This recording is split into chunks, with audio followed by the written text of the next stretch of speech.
Morning again, everyone. A Saturday, January 10, 2026. Good old 710 KNUS. We're Denver's talk station. The weather, 45 will be the high today, then 55 Sunday, Monday, 60 and 61 degrees on Tuesday. Next Saturday in our studio, I can't wait for this one. Bill Vickery, Vickery Motorsports, one of the great motorcycle racers and guys who've been involved in selling motorcycles, and just there's nothing in motorcycling that Bill hasn't done. And John Bandemere, putting both of them together in studio, having them tell stories. It'll be a really, really worthwhile show. In the meantime and in between time, two great friends. Number one, I'm going to introduce Dr. Joondeph first. This goes back, I used to read this guy, Brian Joondeph, on the internet, and we were back when, I don't know, it was Casey and myself, and maybe even before that, and we read this guy, Joondeph, and he had these position papers. He was great.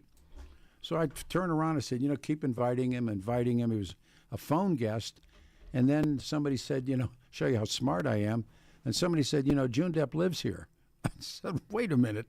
So we began having Dr. Joondeph in studio back when I was doing the morning show, and he would come in his scrubs because he's an eye surgeon. He's brilliant, and he would come in ready to go to the hospital and operate, and he'd be in his scrubs. And then with us also is Ellen Graham. Ellen Graham worked here at 710 KNUS. I've skied with her and her boys, and she's just a wonder. And it turned out that this becomes Love Story. So they're both in studio. First of all, Doctor, it's so good to see you. Welcome back to the show. You look great. Thank you, Pete. No, it's really, really wonderful. And this story is incredible. Ryan O'Neal and Allie McGraw, That's right? What I'm saying. Love story. Yeah. That was Just wasn't cue up the music. Well, I know, but really wasn't that who claimed to be the vice president, Clinton's vice president, claimed that he was the model.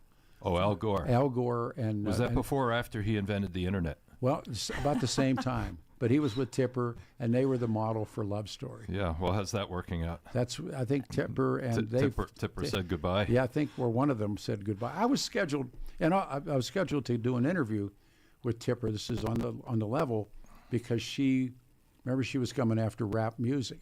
Right. And she was saying all kinds of bad things about rap, and then somebody, in their quest for power, put the kibosh on her. And they said, No, you will be offensive to a voting bloc that we're adhering to. We're looking for this black inner city voting bloc, and so suddenly, we had her all scheduled to go, and then she canceled. Politics above principle. There you go. And what a surprise! What did they say? The politics of concubines.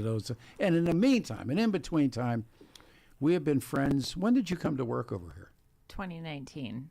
So you have been in this business now A few years. This is Ellen Graham, who, like I mentioned, I've skied with her and her kids, and she now work for Bonneville, right? That's right. And what are the call letters there? KYGO, Cozy 101, Country, and then The Fan, 104.3 The Fan. That's a great station. It's a fantastic station. Yeah. Everybody over there is absolutely fantastic. So who's the morning show? At The Fan, it's Mark Schlereth and Brandon Stokely and Mike Evans. Yeah. Great guys. And right now it's got to be on fire with the Broncos. It is. It's an exciting time. So now Dr. Joondeph lost his wife, and pick up the story, because it really is radio love story. It's a little bit of a miracle. I had heard Brian on your show, and typically I would be commuting and listening to your show in the morning, not in the office yet here, had no idea what he looked like. And I don't know, I would say in early 2022, Alexa, who, if you listen to any talk radio in Denver, everybody knows Alexa, became a friend of mine through working here. She said to me, boy, if I were you, I'd date Dr. Joondeph. And I said, I wouldn't know who that guy is walking down the street. And I said, he has a funny last name.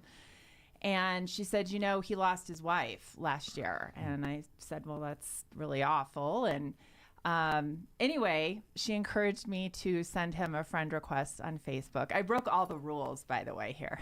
So don't date on Facebook, all of this stuff.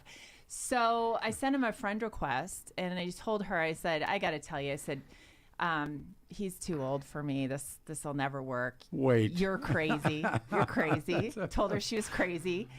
And, she's got a sixth sense. And then later on that summer, Brian commented on a post. I was out with Priscilla Ron, who's a friend of ours. Sure, of course. And I don't know if you know this, Priscilla and I went to TCU together back in the 90s. No, but I know her well. Yeah. Yes, we went to the school together. We reconnected when she was in here on your show years ago. Yeah. And we were out to lunch, and I posted something about it, and Brian commented, my daughter went to TCU. And that was how the conversation started. We started private messaging. He was in Tajikistan with his son on one of their adventure travels. And he asked me, I was terrible. I'm so sorry about this.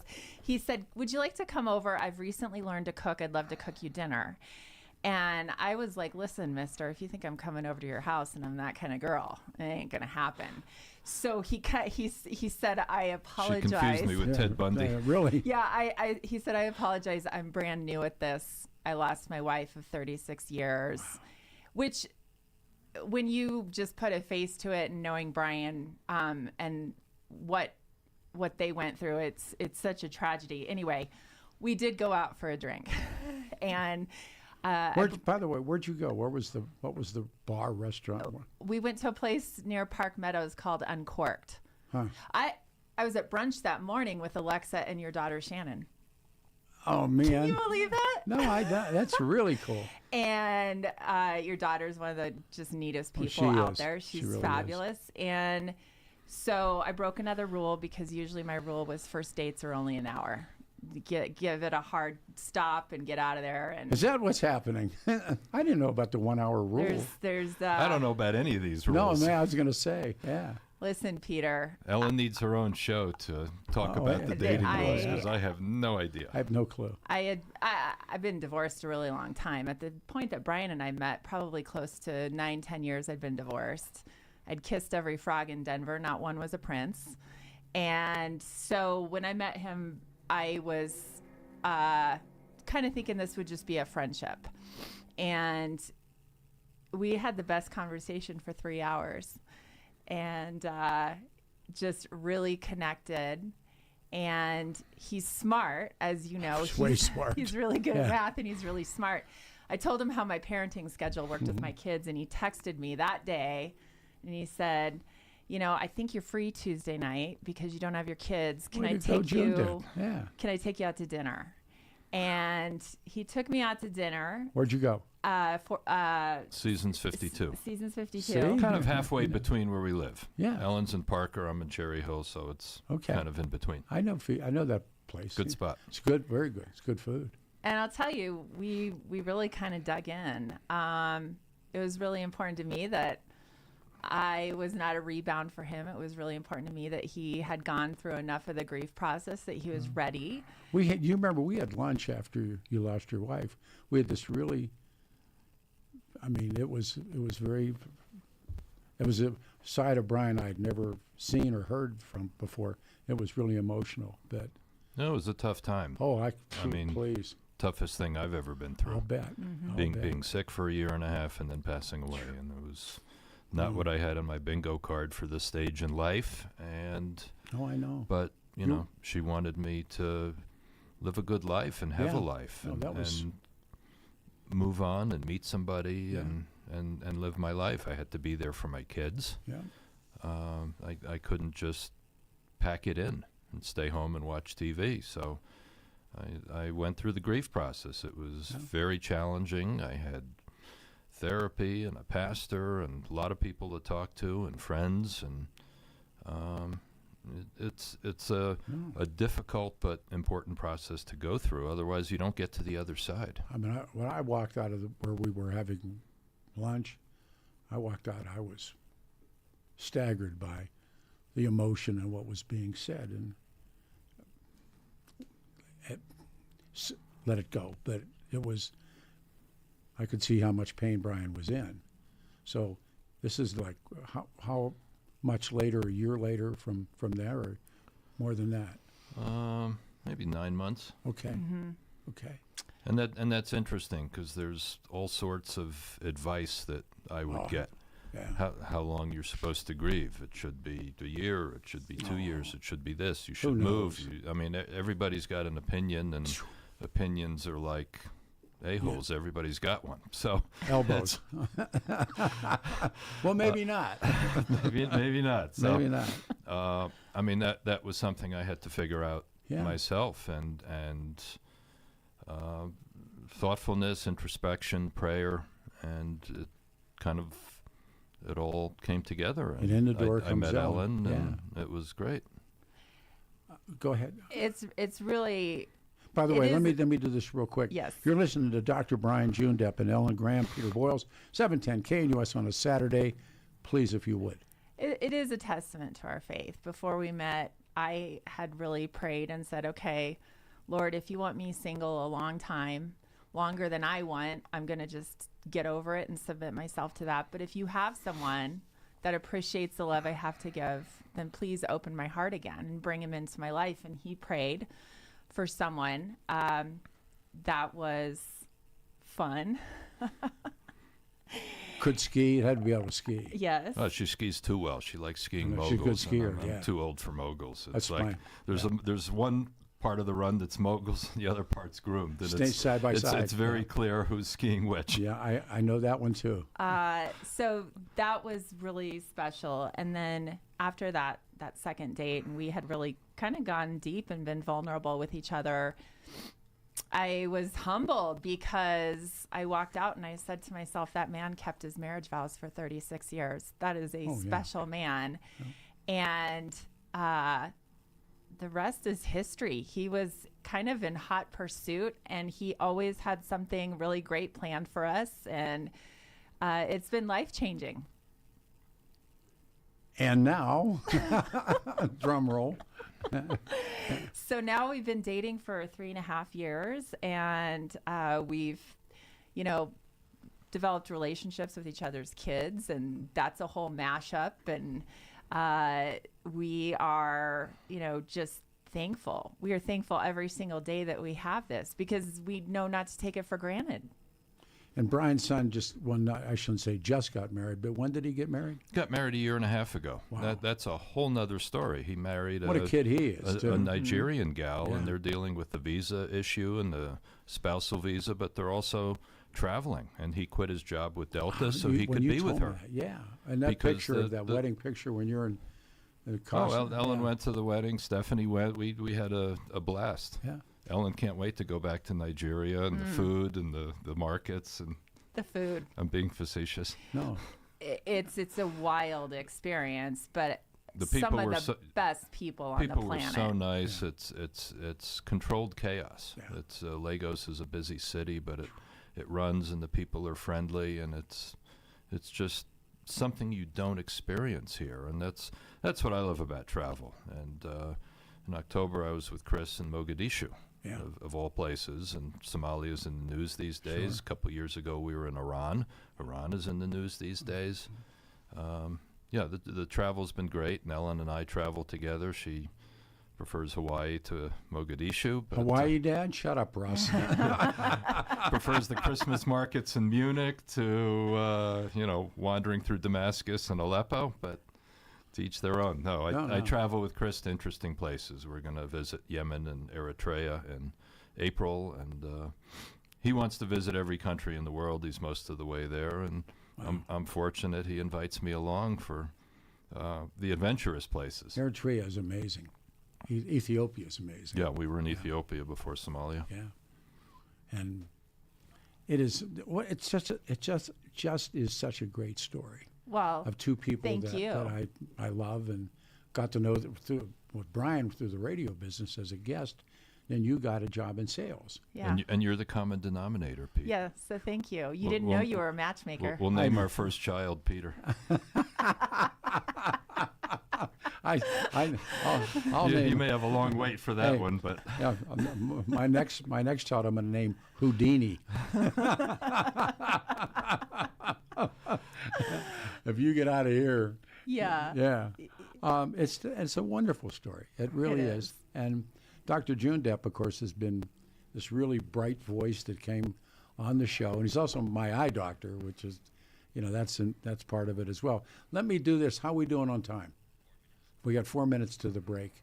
I want to continue to talk about politics with you, Dr. Joondeph, but you can jump in because you follow. Ellen follows it closely. I'm telling you, first, we went to the fish company and you unloaded, and I'm watching this woman. I mean, it wasn't about like, this isn't your neighborhood liberal lady with two cats. I mean, this is like, she's hardcore. So you can jump into the conversation as well.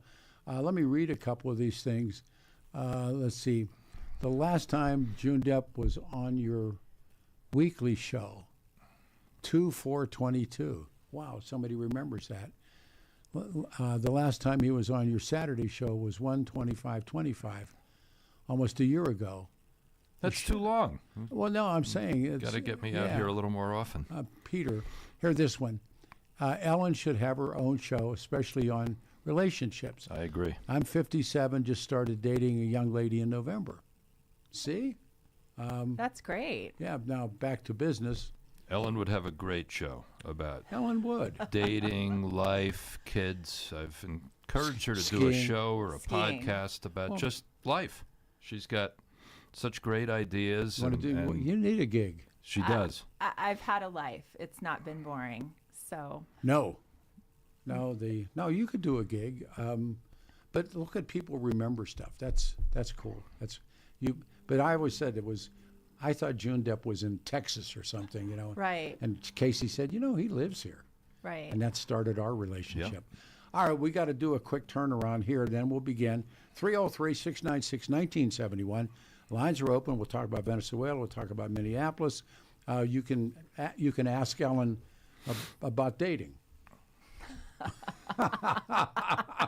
Don't ask Joondeph. I don't know if you should take it to the bank. No, But hey, listen. go. This She'll is tell you to avoid Venezuelan gang members in Minneapolis. well. It's like people ask me about getting into radio. I say learn to weld.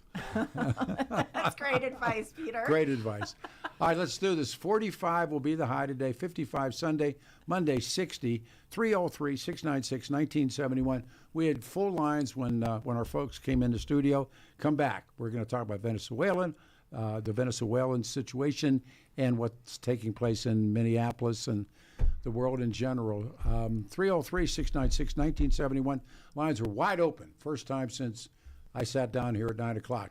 Are you ready, kid? All right. Pull the pin. We're right back on 710 KNUS. Your 710 KNUS forecast is Saturday, sunny, highs around 45. Clear tonight, lows down to 25. Warmer for Sunday with highs in the lower 50s under sunny conditions. Overnight lows in the upper 20s. Monday and Tuesday, partly to mostly sunny skies, highs in the mid 50s. Weather brought to you by L&L Heating and Air Conditioning. For quick, trustworthy, and dependable service, call L&L Heating and Air Conditioning at 720-851-1691. Visit them online at bestdenverhvac.com.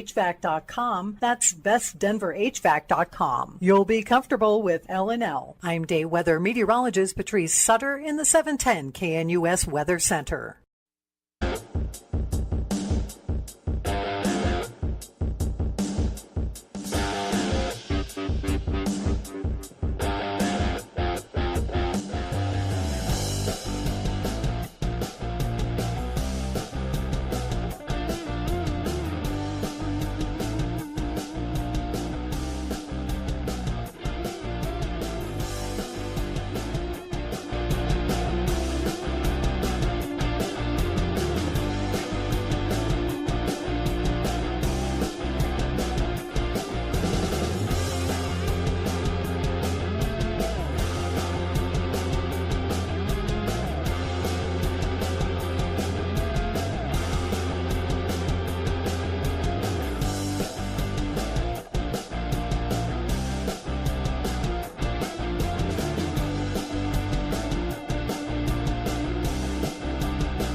the air. These are the guys. 710 KNUS on a Saturday with Brian Joondeph in studio, and Ellen Graham is with us, and our lines are full. 303-696-1971. Let's go to work. There's my guy, man, Briscoe. Brother, man, good morning and welcome to the show. You're on the air. Hey, good morning. You don't know this, Pete, but Dr. Joondeph and I, we know each other, not well, but we know each other a little bit. So I always like to take a few notes. So with Dr. Joondeph, we know each other through a workout. I've been watching his travel through Facebook, and then I'm glad to hear that he remarried. And Stop. He has not pulled the pin. Okay. They've traveled. Okay, yeah. I heard you say it was his son maybe that got married a year and a half ago? Yeah, my son. Yes, his son got married in Africa. Yeah, we used to work out at Red Rocks back in the day. Briscoe's my guy. There was a guy named Joe Hendricks that organized a Saturday and Sunday morning workout at Red Rocks. It was 3 hours long. It was killer. Running and up and down the bleachers and the planter boxes and push-ups and abs and you name it. It was a really hard workout, but it was a lot of fun, and it was the most beautiful setting in the world. And Ron was one of the leaders of that. He's my guy, man. He really is. He kicked it. He's my guy. The group is much smaller at Red Rocks now, but we still go, and here's the fun thing we're doing in addition. Some of us, not many, we go to the river afterwards and get in the river. Even tomorrow, we'll go to the river and get in it. Oh, that's great. The cold plunge. Yes. Brian loves the cold plunge. Ellen and I did that a year ago up in Norway in a fjord. Went from the sauna to a fjord up at the northern end of Norway. We stayed in a snow hotel, that's a whole nother story. Ooh. But it was icy. Yes. The whole thing was ice. The walls, the floor, everything. Oh. Yeah. I'm so happy you get to travel so much, and I was laughing, in Northern Africa, you crossed that line and made a post about that. You know what? You and I need to talk. Remember that. Our project, Briscoe, is coming to a head, so. Okay. Yeah, I'll give you a call. Sounds good. He's the guy. He's helping me a lot. Wonderful. Hey, brother, I just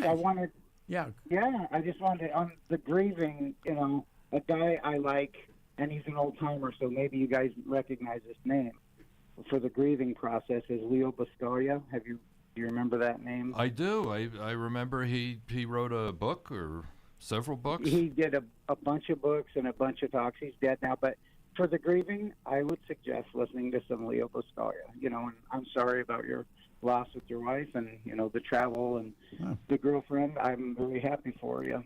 Yeah, life is. Whenever he's on the radio, Pete, I usually like through Facebook. Go, hey, I heard you on Pete's show. Good job. Yep. Oh, man, that's cool. No, it's fun.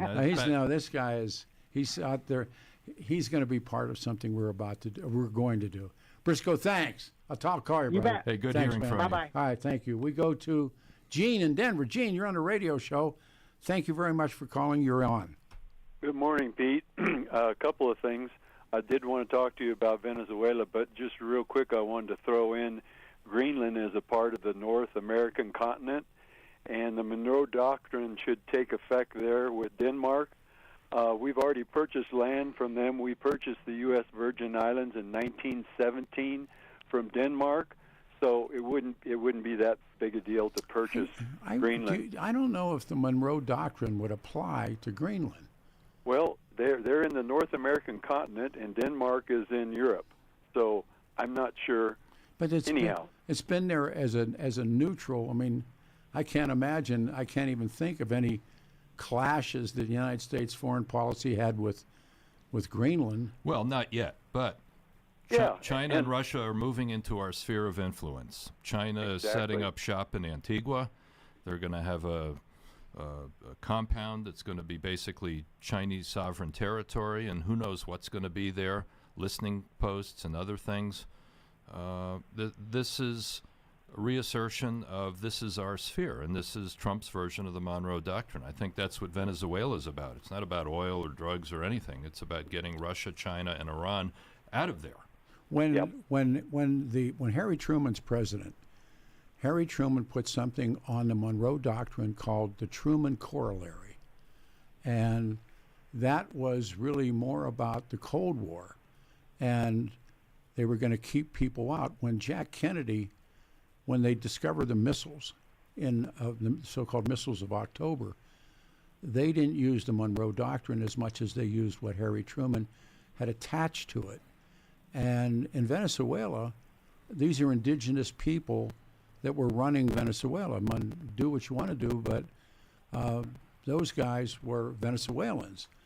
And when you going to do something like that, you better give it a long series of thoughts before you pull it off. And to put the Monroe Doctrine on Greenland and then move boots on the ground to Greenland, which is kind of like the threat, what are you asking for? Well, you can just take it as a territory. It doesn't have to be a state. But anyhow, and back down to Venezuela, Nicolas Maduro was building up his military. He was planning on invading Ghana and taking over their new founded oil reserves that they've just found in 2015. Venezuela was also making drones for Iran. And Russia had an influence, China had an influence, and it's like, it's a little bit too close to home. It has shades of Cuban Missile Crisis. It does. And it's not a regime change. I think this was thought out. They were training for this mission for months. This was like the bin Laden raid. They had a model house of where Maduro was, and they were rehearsing and practicing, so it went off seamlessly. So I think this has been in the works for at least 6 months, and if not longer. And Trump does a lot of trash talking. That's for effect. Yeah. And you need to take him seriously, but not literally. And the Democrats do the opposite and hang on his every word. Who knows what's going to happen with Greenland? There's nothing to invade. They don't have a military. I think arrangements will be made. And again, that's to keep Russia and China out of there. That's a very strategic location just over the pole for missiles, and Russia's got hypersonic missiles. And Lyndon Johnson stood in the well of the Senate and cried because the Soviets had gone to the moon. And he said they're going to rain missiles down on us from the moon. And no one realized it would take 3 days for the missiles to get here. And so when I listen to people do that or say those kinds of things, the United States has been involved in all kinds of government overthrows, and including supporting, we've talked about the Iranians, talked about Guatemala, again and again and again and again. Are we out of line stepping into Venezuela? Because the idea, this goes back to Chile and it goes back to Allende when 73, it's Nixon, and he says that copper's ours because Anaconda was there. That oil was ours because Conoco was there. The same thing is true with what they did with the Shah when they overthrew Mossadegh. And that's the beginning of Aramco. It's the beginning of British Petroleum. We overthrew them because that oil's ours. But in Venezuela, we're not seeing regime change. The number two is in charge now. So Maduro's out. It's not throw out the whole regime. That's not practical. We've been there, done that. Trump has criticized our overseas adventures, whether Iran, I know he has. Yeah, Iraq, Libya, Egypt, etc. Yep. And he's talked about it long before he was president. He was critical of all that. He's critical of the war, Bush's war. So sure. I think he's quite aware of that, and it's getting rid of Maduro, but getting the number two in, who's a bit more friendly and cooperative with the U.S. But it's not throwing out the whole regime. Right. And we'll see how it plays out. That's the difference of installing some puppet or just taking out the leader and then the country goes to crap, like Libya. Libya's got two governments. Yes. We visited there in the spring. Yes. It's a great place, but it's kind of crazy because they're, depending on where in Libya, you have two governments that claim power. I think you guys are talking about going to Eritrea. Yeah. There was one country, Ethiopia, until the Civil War, until it was Tigray was the other part of it. Also, there was Ethiopia, there was Tigray, and these people fought, and the U.S. was on one side and the KGB was on the other. It's a really interesting model to look at, but I don't know. Back to you, Gene. How does this happen? Well, I think the other thing that we've missed the point of, Nicolas Maduro meddled in our elections in 2020. He hired a bunch of engineers working with Iran and Cuba and Belgrade, Serbia, and they went into the programs for the voting machines. I wish Rupert. Why didn't Rupert Murdoch take this all into court? Well, Smartmatic was founded by a group of Venezuelans. Yeah, living in this country. No, I understand, but I don't know what all the connections, and that's nobody's been particularly curious. Remember, guys, the big payoff was Rupert Murdoch, millions of dollars that he paid to, and Smartmatic only handled L.A. They never went outside of Los Angeles. Dominion was who, and Smartmatic suits are coming, but Smartmatic only handled Los Angeles County. So many people they counted. Dominion was the big counter.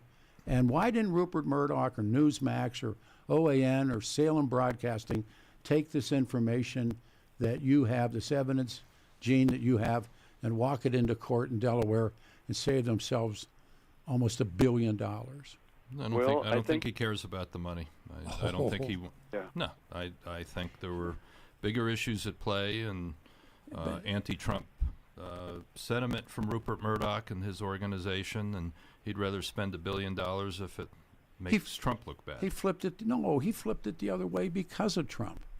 He fired people who had called Arizona. He got rid of them, and then his entire force begins to talk about the election being stolen, and it cost people everything. And so now he had to go to court because they had him. Dominion had him. He wasn't going to win. He actually made the call. He said, if we go in there, it's going to cost me $1 billion. If I take the 800+ million, I'll pay him off. Newsmax paid him off. OAN paid him off. Where you're sitting paid them off. Why did they do that if Gene's right? Well, Dominion is no longer anymore. There's a new company. I think it's called Liberty. Yeah, because what they did was you destroyed them by lies. Yeah. You know where they are, don't you? You know where their headquarters are. No. The old spaghetti factory in downtown Denver. Oh, really? Yeah, absolutely. Oh, okay. And so they a lot of the lies. This was the epicenter of the lies. The people who told those lies, they're not here anymore. They went away, and one of them, I guess, is running for governor. And I mean, this is the stuff was picked up. It's insane. Leave it alone. Well, for real. I wish they just. They're probably going to reinstall that software in the new machines. It doesn't matter. It's an adding machine. That's all it is. It's not connected to the internet. No, it's not just an adding machine. It's a manipulating. Well, that's 3 to 5%. Listen, you're making my head hurt believing that stuff. No, it's not. It's out there. Well, go ahead. You can believe it and have a great time with it. But why didn't you guys walk into that courtroom with that evidence, like the mattress king, the pillow king, and walk in and say, "Here's the proof. Thank you, Rupert Murdoch. You don't have to pay $750 million. Take care of yourself, man. Thanks. Thank you." Let's go to Bob in Littleton. Bob, you're on the radio show. Our guest, Dr. Brian Joondeph and Ellen Graham. Good morning and thank you. Yeah, I was just listening to you on the radio, so I'm glad thank you. Listened to the phone again. Good. So I'm a lawyer, and I was also born and raised in Minneapolis. And so I wanted to talk about the Minnesota incident. Please, go ahead. Sure. Well, as a lawyer, I'm sort of curious and interested in why the Minneapolis Police Department and Hennepin County Sheriffs haven't jumped in and taken over this investigation, because it was a killing in their jurisdiction. And unless there's some special statute, some federal statute that I'm not aware of, I think that, the local authorities have jurisdiction over this. And I really haven't heard any of the commentators, talk about this, but it's sort of surprising. And, it just may be another example of Trump's government just jumping in wherever it thinks it can without looking at the legalities of it. I don't know the legalities, but it's a federal agent, so that may be why there's federal jurisdiction over this. The George Floyd investigation, there was a lot of suppressed evidence and handled poorly. The police training manual was suppressed as evidence. It was, I think, very badly handled by the local authorities, and they don't want a repeat of that.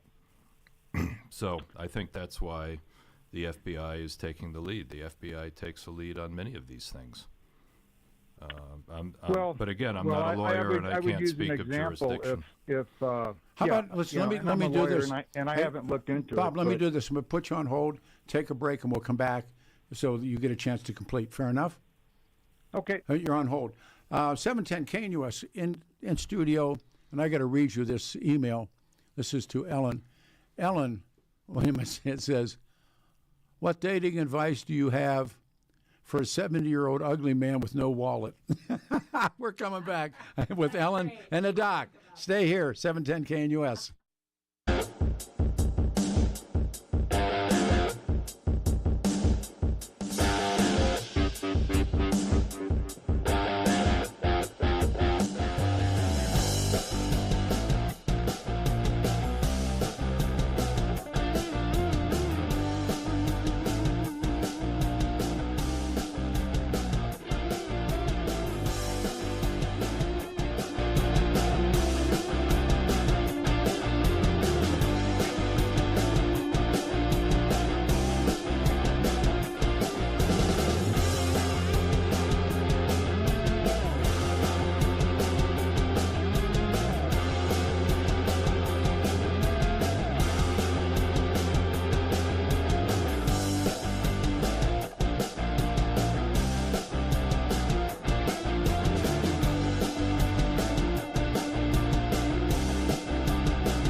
710 KNUS, Saturday morning, the 10th of January. Great guest in studio, Dr. Brian Joondeph.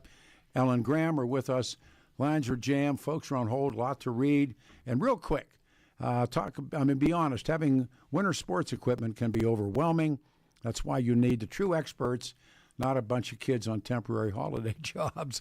You need John Marriott and the staff at Larson Ski and Sport. They live and breathe the slopes. They'll walk you through huge selections of skis and snowboards and jackets, name brands like Ride and Nitro and Vans. I've been selling for John for 21, 22 years. Everything that my kids and my grandson and me and everybody, making sure your boots fit right, your bindings are safe, and your new jacket keeps you warm at 12,000. You can rent, you can buy. They're always there to give you the best advice. The people who work there have been working there forever. They're skiers and boarders. Larson's, the large wooden building south of I-70 on Kipling. So you're on I-70, you're headed westbound, get off on the Kipling exit, come down the ramp, make a left, go underneath I-70, come out the other side, look to your right, you see a big wooden box building. That's it. 7 days a week, the best advice, the best gear. Stop in today and tell them Peter Boyles sent you, and you'll not be disappointed. Remember, rent for your kids and grandkids. Larson Ski and Sport on Kipling, south of I-70. So you can call them at 303-423-0654. Ask them. Better yet, look at the web, Larson Sport, LARSON Sport.com, 303-423-0654. We'll go to the wall, but we promised our caller, and you're back on the air. This is Bob in Littleton, who's an attorney, and you're from Minneapolis, correct? Well, I was born and raised in Minneapolis, okay. Peter, and as an aside, I grew up watching Vern Gagne and All-Star Wrestling on Saturday mornings. Then you know who I worked for. And we're talking about Jesse. Do you see where Jesse Ventura's come out and said this was like the Weimar Republic? He gave a talk about that. All right, so our guests are in studio. Go ahead. It's all yours. All right. Well, so the doctor mentioned George Floyd, and I happened to have been back in Minneapolis a couple months after that happened, and I was amazed at the destruction. There were like 2,000 buildings destroyed, and there was this one gas station that had been totally burned and gutted, and I was just stunned and amazed that this had happened in Minneapolis, and fortunately that hasn't happened again as a result of this shooting incident. Not yet. Yeah, but that was just awful, and that was the George Floyd was more racially involved, so that isn't the case now. But as a lawyer, I know that our system is a federal system where the state has certain powers and the federal government has other powers which are limited. So it really does surprise me that city of Minneapolis and Hennepin County isn't involved in the investigation. And I think that this is just Trump pushing it. There may be some statute that I'm not aware of that would give jurisdiction, but if a FBI agent shot a citizen civilian on the streets of Minneapolis, you would think that Minneapolis would get involved in investigating it. Doctor? Well, I think it is federal, and I think the Trump administration doesn't want a repeat of George Floyd. I think the Democrats and the left do. Midterms are coming up. They'd love another summer of riots again. That was in 2020 before the election, and I'm sure it had an influence on the election and driving turnout and people's voting choices. And they're trying to avoid that again, and they don't want massive destruction. I think Trump is doing his best to keep cities from being destroyed and burned down with the riots. There's already protests starting in Denver, and protests are fine, but riots and bodily injury are not. Well, are you talking about the trial of the police officer in George Floyd? Because I watched that and I thought that was, handled, very good. And well, there was a police manual that illustrated how you're supposed to restrain somebody like George Floyd. And it's the knee on the shoulder, not the neck. And the pictures of the policemen were the same as in the manual, and the judge in the trial wouldn't allow that as evidence. So I find that a bit odd. And that's the judicial system, not the investigators. But I don't think they want a repeat of that. And I think this was a very politically motivated trial and outcome. And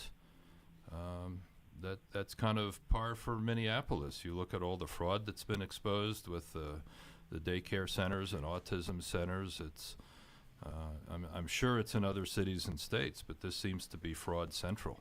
And the administration's cracking down on that. Imagine how much waste. And we're running almost a $2 trillion budget deficit, and you're seeing billions and billions just being squandered with no accountability. And Minneapolis well, is I have to defend my fellow Minnesotans and Minneapolisans, and they're all pretty well-educated people and pretty decent people. Well, I'm talking about Tim Walz and the mayor and the people who allowed this. I don't blame the Somalians so much. No. They were brought in here, and if it wasn't Somalians, it might have been Ethiopians or Eritreans. They're set up to do this, and it's who allowed it and who was responsible for oversight and who did nothing about this. This has been going on since 2013. Tim Walz almost became vice president of the United States, and this all happened under his watch, and he did nothing. So I'm not blaming the citizenry of Minnesota. I definitely think that needs to be looked into. Absolutely. So I'm concerned about sort of the state of the country, and I think with Trump that historians will call this the age of unreason and irrationality. Well, and I did we'll see Trump. Maybe they won't. Just a second. Let me finish, please. Let me finish, okay? So I did just see Trump on TV recently, and he said, I won all 3 times in Minnesota. I didn't lose. Yeah, I saw that 3 times, and that's delusional. That is just absolutely delusional. But this is Peter. That's the way he is. Bob, this is Peter. Go ahead. They're just telling that story, and we just talked moments ago with a caller about the outcome of that story. It wasn't true, and I had that moment with John Eastman, who was the inventor. Although the lie was being told, actually way even before the election was over, the lie was being told. When John Eastman and the people set me up, they said, well, John Eastman, who was standing next to Donald Trump on that day, and I had him on the radio show, and I was very, very kind to him, and I said, well, Professor, I said, give me the evidence that you have that the election was stolen. And he said, I have signed affidavits from people who claim they were involved. And I said, that's fine. They're not admitted in court. You're the attorney. I said, I'll sign an affidavit that I saw Bigfoot in my driveway this morning. And he said, I don't have time for this. And they used another word, and he slammed the phone down. My family was attacked, my daughter in particular. The things that were said, we found people in the parking lot. We went through quite a bit with that. And it was a setup. And here's something really interesting. Since all of this has happened, not one person has texted me, called me, sent me a snail mail, or met me face to face and said, I'm sorry, I was wrong. So we lived it. It's a part of me that I'm watching. And Dan Kaplis yesterday said that he believes Tina Peters is going to be released from jail by Polis. And I watched all this stuff. And Bob, I have to call the end of the call, but I appreciate your call. We got a break coming. All right, man. Coming back with Dr. Joondeph and Ellen Graham, 710 KNUS. We are Denver's talk station.